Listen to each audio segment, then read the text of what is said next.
Bonjour, je vais vous présenter la possibilité de créer une régate dans Sailing Challenge. Tout d'abord, il faut aller vérifier dans le menu que l'on est bien en mode Research pour avoir accédé à toutes les parties de l'application. Donc dans mon compte, on s'aperçoit que mon compte est en mode Research.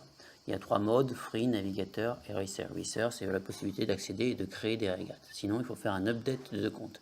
Et d'avoir les crédits pour pouvoir créer une régate. Là, sur ce compte, on a 10 crédits disponibles. Voilà. Donc, je reviens sur le menu d'accueil.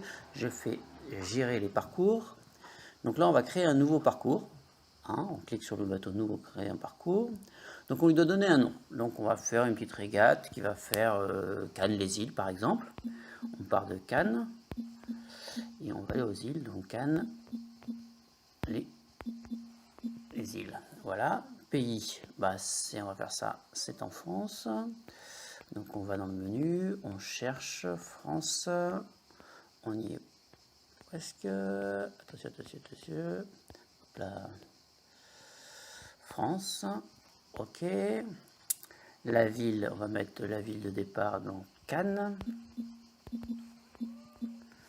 Donc ça va être une course cruising, c'est-à-dire que c'est des croisières, training, c'est pour des entraînements, ou une régate. On va créer ça en mode de régate. On va l'ouvrir à tout le monde. Donc ça, c'est pour que tout le monde puisse participer. C'est soit sur invitation, soit sponsorisé. C'est quand c'est sponsorisé qu'elle est ouverte qu'elle seule. Donc on va la laisser ouvert à tout le monde. On va le disponible sur...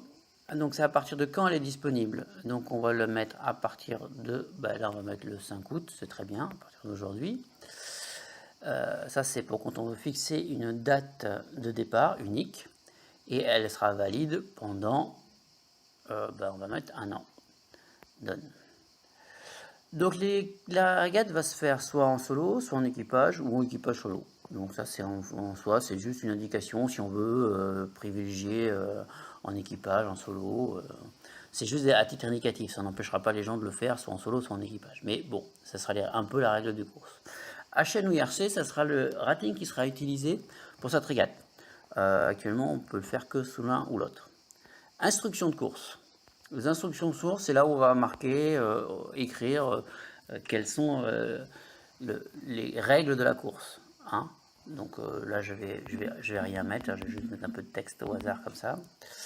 La description de la régate, c'est là où on rentre un peu plus de détails, par exemple éviter les îles, éviter une bouée, plus de détails. C'est pareil, là je vais rien mettre, on va laisser passer comme ça. On passe à la suite. Prochain. Hop, je ne sais pas si j'ai cliqué. Après, il faut définir une ligne de départ et une ligne d'arrivée. Donc on va sélectionner, soit on met les coordonnées du point A et B. Les points A et B sont les points des deux extrémités de la ligne de départ. Donc là, on va le faire sur la carte, ce qui est quand même plus facile. Donc on va aller directement à Cannes. Comme là, on a dit qu'on faisait un départ à Cannes. Donc ce qui est important quand on crée une régate, c'est de bien prendre en compte tous les paramètres extérieurs à la régate. C'est-à-dire qu'on ait laissé assez de place pour pouvoir prendre les lignes de départ. En fait, c'est d'aider un peu chaque navigateur pour la prochaine utilisation de la régate. Donc là, on va mettre une ligne très large qui va partir de là et qui va aller jusque là. Voilà, ça c'est la ligne de départ. Ça laisse le temps de sortir de la baie, de s'organiser, de préparer son bateau avant de prendre la ligne de départ. Terminé. Une fois qu'on a fait la ligne de départ, on va faire la ligne d'arrivée. Alors c'est pareil, on va sélectionner sur la carte. Hop. Là, on va tout de suite revenir sur la carte. On va aller voir sa ligne d'arrivée. Et là, on va faire une ligne d'arrivée entre les deux îles. Donc on va faire entre là et là. Ça, c'est la ligne d'arrivée. Voilà. Terminé. Hop. Après, une fois qu'on a fait ça, on a sélectionné la ligne d'arrivée, on a terminé, on passe à l'étape suivante. L'étape suivante consiste à ajouter des waypoints. Alors, on a 3 possibilités de waypoints. Donc, 4 même. Donc, on peut ajouter des cercles, c'est-à-dire c'est un cercle auquel il faut passer dedans. Une cardinale nord, il faut passer au nord de cette cardinale avec une distance à laquelle on a le droit de passer. Est, ouest, sud aussi. Donc là, on va aller sur la carte et on va créer une petite cardinale. Voyons voir qu'est-ce qu'on va faire. Hop, on retourne à Cannes. Hop, petite Cannes. Alors, on va mettre une bouée à les virer, un peu au milieu, pour compliquer la chose. Donc on va mettre une bouée ici. Voilà, donc on va mettre un cercle dans lequel il faudra passer pour aller jusqu'à l'avant d'arriver à la ligne d'arrivée. Pour agrandir un petit peu le parcours. Je vais mettre ouais, next. On va mettre une bouée assez grande, un cercle assez large, donc on va mettre de 0,5 1000. Donc ça c'est le diamètre du cercle dans lequel il faut rentrer. Donc c'est en 1000 et ça fait un cercle de 0,5 1000. Je submit, toc, terminé.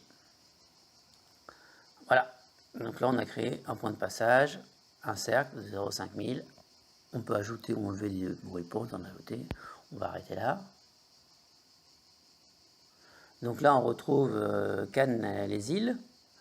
Ça fait 2000 de distance, 2045, c'est ouvert à tout le monde. Elle commence le 5 août, pardon. Elle finit, elle est en mode HN. Et on a ici sur la carte notre petit parcours. Voilà, qu'on peut voir. Voilà. Ce que je vais faire, c'est que je vais la publier directement. On peut la sauvegarder. Dans ce cas-là, si on la sauvegarde, on la garde. Hop. Elle est à nous, mais c'est un brouillon. Elle n'est pas disponible. Donc je la réouvre. Hop. Prochain. Et là, je dois pouvoir... Donc là, je l'ai réouvert. Je vais aller la publier pour que tout le monde puisse la voir. Là, il me demande si je veux conserver les classements publics. Ça, c'est pour si jamais vous faites une modification de la régate. À tout moment, il peut y avoir des gens qui courent sur votre régate.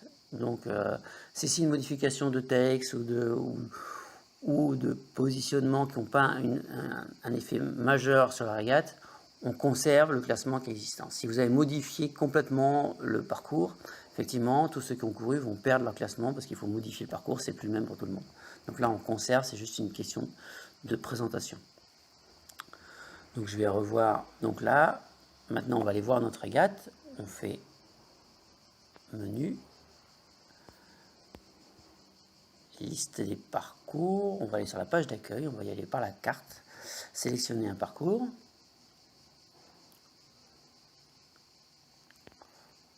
On va aller dans la baie de Cannes. Hop là, j'ai été peut-être un peu loin. Saint-Tropez. Mini-scan, je pense que c'est celle-là. Là voilà, si on clique ici, on aperçoit Cannes-les-Îles 2005. Ça c'est géoparcours, c'est normal. Donc on va regarder notre parcours. Et voilà. Ça, c'est ce qu'on a créé aujourd'hui. Donc pour commencer, il suffit d'appuyer sur début, le chronomètre se lancera dès qu'on aura passé la ligne de départ. Voilà, on va revenir sur le menu principal. Hop, menu principal, gérer mes parcours, Cannes-les-Îles. On se retrouve sur notre île. Si jamais on veut faire des modifications, on a accès directement en cliquant sur le bouton à la possibilité d'avoir modifié la ligne de départ, modifier la ligne d'arrivée, ajouter un point de passage, modifier les descriptions, modifier les instructions ou éditer complètement la régate. Voilà, c'est ce qui permet, une fois la régate terminée, de réajuster un petit peu son parcours et de rentrer bien ses instructions. Voilà, et ben ça sera tout pour aujourd'hui, pour tout de suite. À bientôt, merci, au revoir.